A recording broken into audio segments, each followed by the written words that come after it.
In the heart of the French Pyrenees, where the Gave River flows peacefully among the mountains, there is a place that has transformed millions of lives, Lourdes. This sanctuary, born from the meeting of heaven and earth, has become a beacon of hope for a suffering humanity. Here, where the Virgin Mary chose to appear to a humble young girl, an inexhaustible source of grace and healing continues to flow, touching hearts in every corner of the world. Chapter 1. The Divine Call in Lourdes. In the bitter winter of 1858, in an apparently insignificant corner of France, a story began that would forever change the face of the Catholic faith. The writings of Saint Bernadette, preserved in the readings of February 11th, transport us to that crucial moment. One day, I went with 2 other girls to the banks of the Gave River to collect firewood. I heard a noise. I turned toward the meadow, but saw no movement in the trees. I lifted my head and looked toward the grotto. Then I saw a lady dressed in white. She wore a white dress with a sky-blue sash at her waist and a golden rose on each foot, the same color as the rosary she carried. Only on the 3rd visit did the lady speak to me and ask if I wanted to return there for 15 days. For 15 days I returned, and the lady appeared to me every day except on Mondays and Fridays. She repeated several times that I should tell the priests to build a chapel there. She commanded me to go to the spring to wash and to pray for the conversion of sinners. Many times I asked her who she was, but she only smiled kindly. Finally, with my arms and eyes raised toward the sky, she told me that she was the Immaculate Conception. The humility of the setting contrasted with the greatness of the message. In the small Pyrenean village, where poverty was a daily companion to its inhabitants, the Mother of God chose to appear. She did not choose a palace or a cathedral, but a rocky, damp grotto, the Grotto of Massabielle, which would become one of the most visited sanctuaries in the world. The first encounter between the Virgin and Bernadette marked the beginning of a series of events that would transform not only the life of a young shepherdess, but also that of millions of pilgrims who, to this day, come to this sacred place in search of comfort, healing, and spiritual renewal. The news of the apparitions quickly spread throughout the village, generating both fascination and skepticism. While some mocked the young seer, others began to sense that something extraordinary was happening in Lourdes. The simplicity and firmness with which Bernadette recounted her encounters with the Lady began to touch the hearts of those who listened. Chapter 2. The little seer of Massabielle. In the small town of Lourdes, in a modest dwelling known as Le Cachot, the dungeon, lived the Soubirous family. François Soubirous, a miller by trade, and his wife Louise, along with their children, faced the harsh reality of poverty that plagued the region. In this environment of material scarcity yet rich in faith, Marie-Bernard Soubirous was born and grew up. A girl whom everyone would know as Bernadette.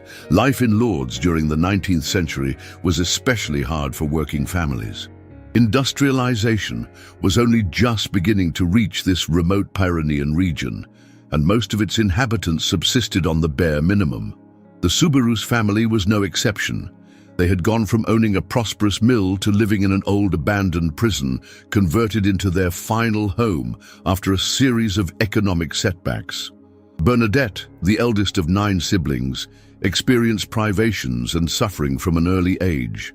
Suffering from chronic asthma and weakened by malnutrition, the little girl found solace in her deep faith and the warmth of her family. Although she could not attend school regularly due to her fragile health and the need to help at home, Bernadette developed a special sensitivity to the spiritual and an unwavering sincerity that impressed everyone who knew her. Her religious education, though interrupted by life circumstances, was deep and genuine. She learned the basic prayers from her mother, and although she could neither read nor write, she easily memorized the teachings of the Catechism. Her personality was marked by an evangelical simplicity and unbreakable honesty. qualities that would later be fundamental in lending credibility to her testimony about the apparitions. In the months preceding the apparitions, nothing in Bernadette's life suggested the extraordinary role she was destined to play. She continued with her daily tasks, helping at home, caring for her younger siblings, and occasionally working as a shepherdess to contribute to the family's livelihood. Yet God had already chosen this simple, pure-hearted girl to be the messenger of the Immaculate Virgin, demonstrating once again that divine greatness is most often revealed through the humble. Chapter 3. The 18 Sacred Apparitions.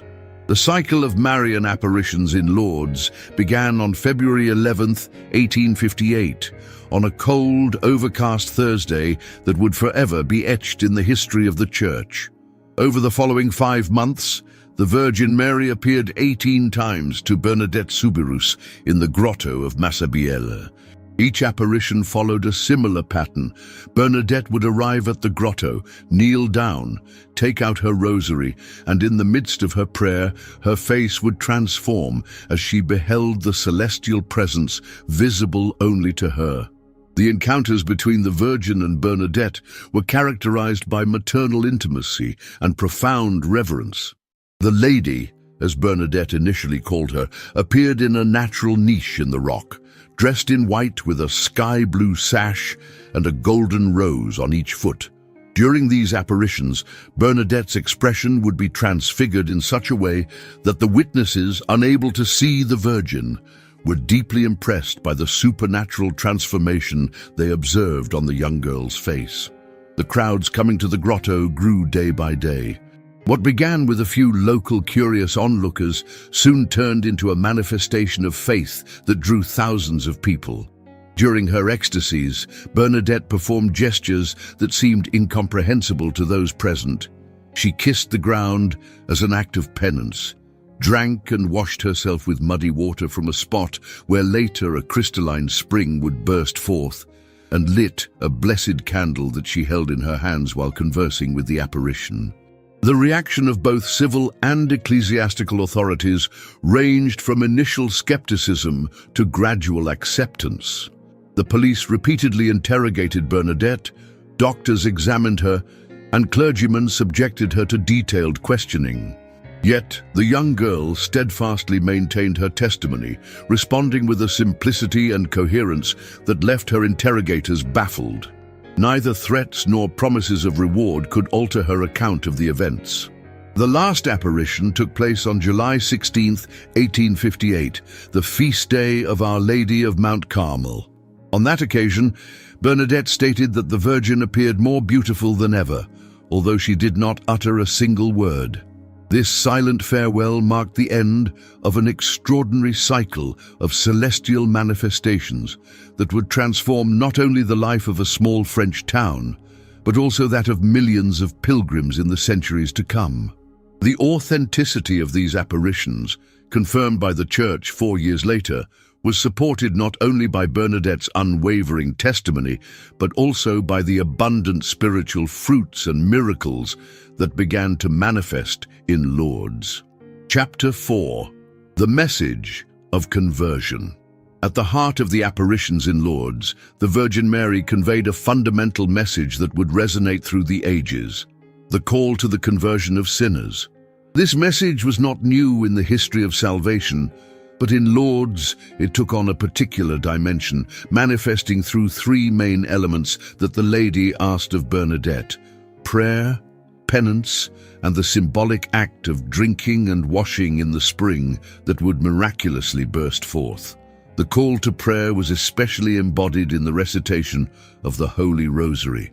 During each apparition, Bernadette held her rosary, and the Virgin Mary herself ran her fingers over the beads of her own rosary, without moving her lips, except to say the "Glory be" with the seer. This silent yet significant gesture underscored the importance of contemplation in prayer, teaching that the true power of the Rosary lies not only in the repetition of words, but in a deep meditation on the mysteries of Christ's life. The call to penance was particularly moving when the Virgin asked Bernadette to kiss the ground as an act of humility and mortification for sinners. This gesture, which initially puzzled those present, became a powerful symbol of the need for voluntary humility and sacrifice for the conversion of sinners.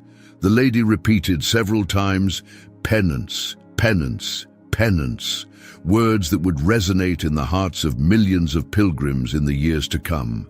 The conversion that the Virgin called for in Lourdes was not merely a superficial change in behavior, but a profound transformation of the heart. This call was evident in Bernadette's own attitude, who, despite becoming the center of extraordinary attention, always maintained admirable humility and a sincere concern for the salvation of souls. The seer understood that the extraordinary phenomena she witnessed were not meant for her personal glory, but for the conversion of hearts to God.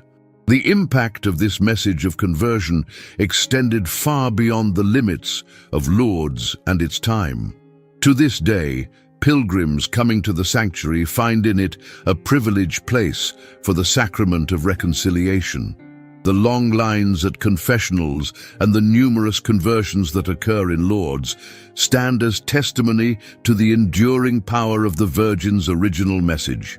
In this way, Lourdes has become an extraordinary center of spiritual renewal, where the call to conversion continues to transform lives, heal souls, and draw the faithful closer to Christ through the intercession of His Immaculate Mother. Chapter 5. The Miraculous Spring. The discovery of the miraculous spring at Lourdes is one of the most moving and symbolic moments of the Marian apparitions. During the 9th apparition on February 25, 1858, the Virgin Mary instructed Bernadette, "Go and drink and wash yourself at the spring." At that moment, no visible spring existed in the grotto of Massabielle. Before the astonished eyes of those present, Bernadette began to dig in the ground with her hands, following the gestural indications of the lady. From that muddy spot, a small trickle of water burst forth, which, to everyone's surprise, became increasingly abundant as the hours passed. Miraculous healings soon began to occur. The first officially documented case was that of Catherine Latapie, a woman whose 2 fingers had become paralyzed after a fall. When she immersed her hand in the newly sprung water, she instantly regained full mobility in her fingers. This event, verified by the doctors of the time, marked the beginning of a series of extraordinary healings that continue to this day. The physicians who examined these cases were baffled by recoveries that defied any scientific explanation. The spring quickly became the center of a devotion that transcended the borders of France. Pilgrims from everywhere began to flock to Lourdes, bringing with them containers to take the water back home. The Church, initially cautious, established strict protocols to verify the reported healings. In 1883, the Bureau of Medical Investigations, Bureau de Constatations Médicales, was created, an institution pioneering in combining scientific rigor with respect for the spiritual experience of pilgrims. The water from the spring, analyzed repeatedly by independent laboratories, does not possess any extraordinary mineral properties that could scientifically explain its curative effects. Its composition is similar to that of any natural spring water in the Pyrenees. This fact has only reinforced the conviction of believers that these healings are true signs of divine intervention through the intercession of the Virgin Mary. The water thus becomes a visible sign of invisible grace, reminding us of the transformative power of baptism and spiritual purification. Today, the spring produces an average of 32,000 liters of water per day, which is distributed through public faucets and feeds the pools where pilgrims may immerse themselves. The ritual of the cleansing bath is carried out with great dignity and respect, providing a deeply moving experience both for the sick and for the volunteers who assist them. Beyond the documented physical healings, countless pilgrims testify to profound spiritual transformations and a renewed inner peace after their contact with Lourdes water, fulfilling the deepest purpose of the apparitions, the conversion of the heart and an encounter with God. Chapter 6. The Revelation of the Immaculate Conception. The culminating moment of the Lourdes apparitions occurred on March 25, 1858, on the Feast of the Annunciation. After several apparitions during which Bernadette had persistently asked the name of the Lady, she finally received the answer that would forever change the history of Lourdes. The Virgin, raising her eyes to heaven and joining her hands in deep humility, declared, "I am the Immaculate Conception," in the local dialect that Bernadette understood. The revelation of this name was particularly significant considering the historical context. Barely 4 years earlier, on December 8, 1854, Pope Pius IX had solemnly proclaimed the dogma of the Immaculate Conception in the papal bull Ineffabilis Deus. This dogma asserted that the Virgin Mary, by a singular privilege of God, and in anticipation of the merits of Jesus Christ, had been preserved free from any stain of original sin from the very moment of her conception. The coincidence between the recent proclamation of the dogma and the Virgin's self-identification in Lourdes could not have been accidental.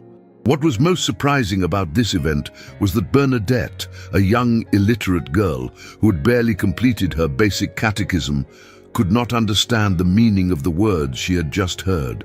So perplexed was she that, fearing she might forget those strange words, she repeated them continuously on her way to the parish priest's house, Father Peyramale. This lack of understanding on Bernadette's part, paradoxically, became one of the most convincing proofs of the authenticity of the apparitions. For how could an uneducated girl invent such a sophisticated theological title? Father Peyramale's reaction upon hearing Bernadette's words was one of profound astonishment. The priest, who until then had maintained a cautious reserve regarding the events in the grotto, began to see these events in a new light. The coincidence between the recent proclamation of the dogma and the Virgin's self-identification constituted a celestial confirmation of the infallibility of the Church's magisterium, especially regarding Marian truths. This revelation definitively transformed the nature of the Lourdes apparitions. What had begun as a series of mystical encounters in a small French town became an event of universal significance for the Catholic Church. The grotto of Massabielle was transformed into a sanctuary where the Immaculate Conception would be venerated in a special way, and where millions of pilgrims would find a privileged place to experience the maternal intercession of Mary. The identification of the Virgin as the Immaculate Conception not only validated the recently proclaimed dogma, but also established Lourdes as a place where the mystery of Mary's original purity would be manifest through both physical and spiritual healings.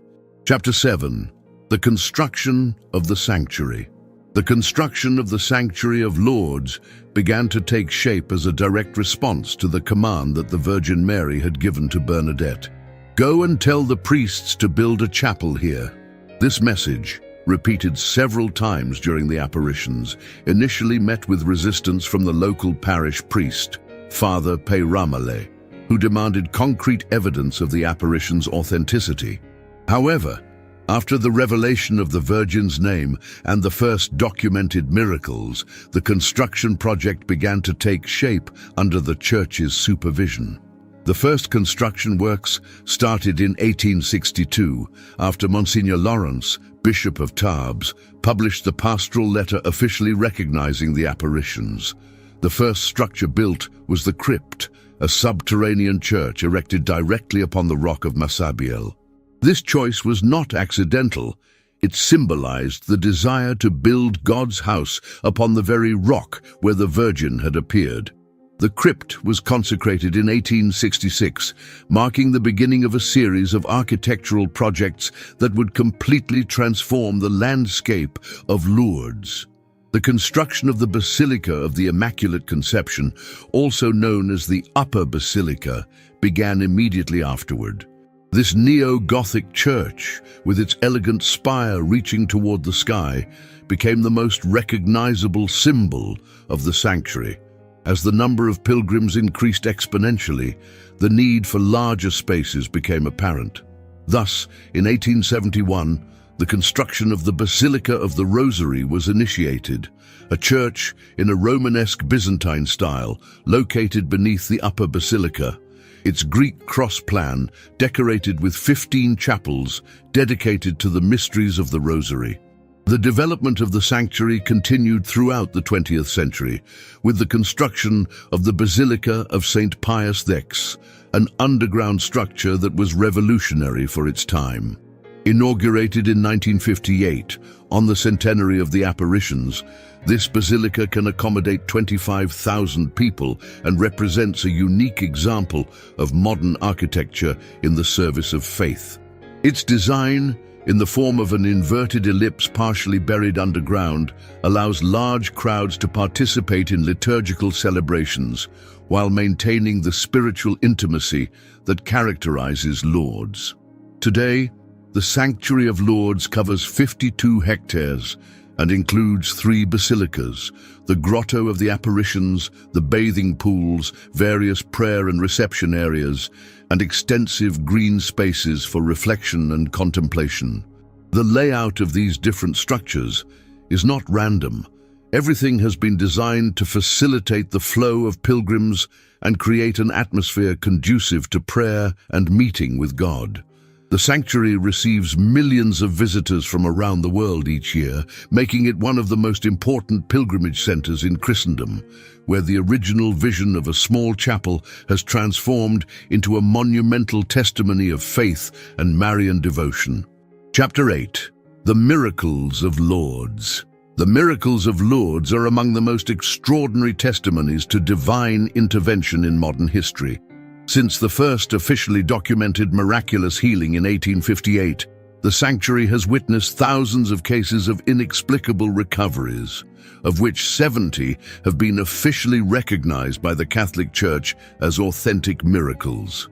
This recognition comes only after a rigorous investigative process involving both the medical community and ecclesiastical authorities, establishing a unique standard in the world for verifying supernatural events.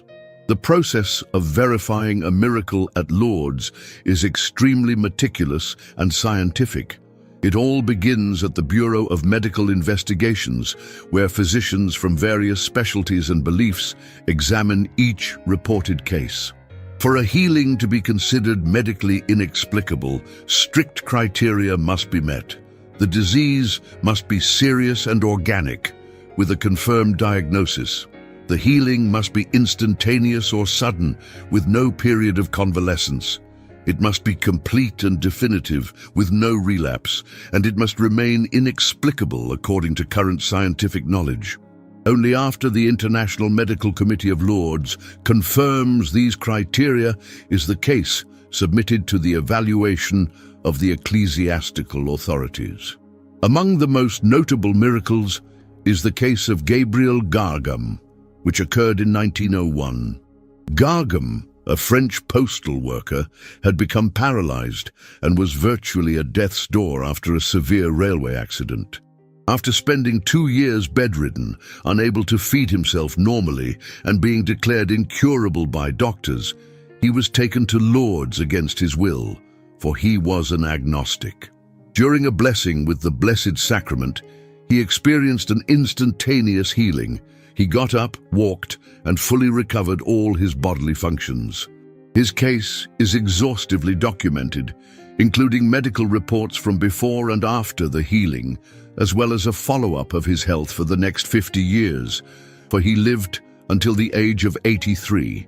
The documentation of the miracles of Lourdes has evolved with the advances in medicine. Today, each case is supported by extensive medical files, including laboratory analyses, X-rays, CT scans, and all kinds of modern diagnostic tests. This scientific rigor has made Lourdes a unique place where faith and science engage in a constant dialogue. Many skeptical doctors who have participated in the verification process have been impressed by the objectivity and rigor with which these cases are studied, and some have even undergone profound transformations in their own perspectives on the relationship between medicine and the supernatural. However, beyond the spectacular physical healings, the true miracles of Lourdes are often of a spiritual nature. Thousands of pilgrims testify to profound inner transformations, conversions, reconciliations, renewal of faith, and above all, the serene acceptance of suffering when physical healing does not occur. The sanctuary has become a place where the mystery of human pain finds new meaning in the light of faith, and where the maternal presence of Mary comforts and strengthens those who turn to her for help, regardless of whether they experience a miraculous physical healing. Chapter 9. Bernadette's later life. After the apparitions, the life of Bernadette Soubirous took an unexpected turn for many, yet one perfectly in line with her deep spirituality.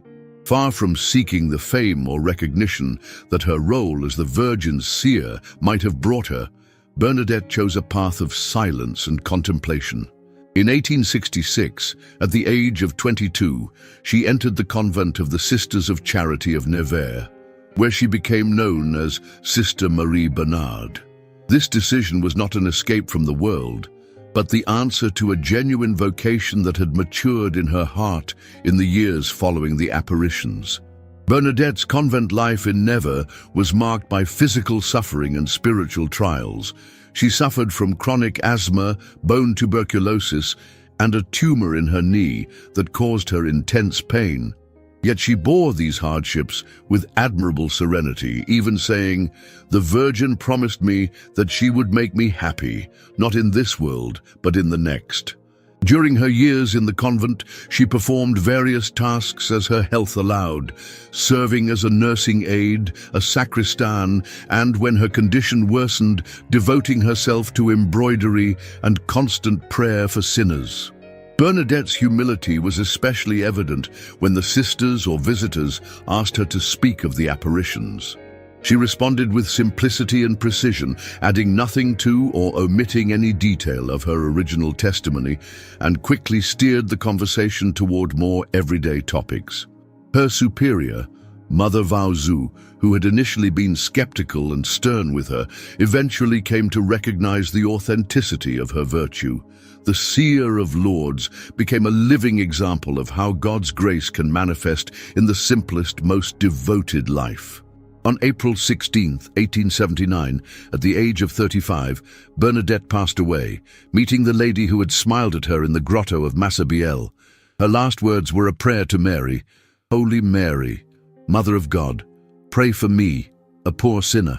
Her body, exhumed in 1909 and again in 1919 during the beatification process, was found incorrupt and remains so to this day in the chapel of the Nevers convent, where thousands of pilgrims come to venerate her. This extraordinary phenomenon adds to the many signs confirming the sanctity of her life. Bernadette's canonization process culminated on December 8, 1933, when Pope Pius V declared her a saint. The chosen date was not accidental. It coincided with the solemnity of the Immaculate Conception, the title under which the Virgin had identified herself in Lourdes. The life of Saint Bernadette stands as an extraordinary testimony to how God chooses the humble to accomplish his greatest works. Her legacy endures not only in the sanctuary of Lourdes, which she never revisited after the apparitions, but also in the example of a life entirely devoted to God, marked by simplicity, suffering accepted with love, and unwavering fidelity to the mission entrusted to her. Chapter 10. Worldwide Devotion. Devotion to Our Lady of Lourdes spread with extraordinary speed throughout the Catholic world, transcending geographical and cultural boundaries. This phenomenon began even before the Church's official approval of the apparitions, spurred by the testimonies of the first miraculous healings and the profound impression left by Bernadette's story. The construction of replicas of the Grotto of Massabielle in various countries became a tangible manifestation of this universal devotion, creating small Lourdes that allowed the faithful to experience the nearness of the Virgin without having to travel to France.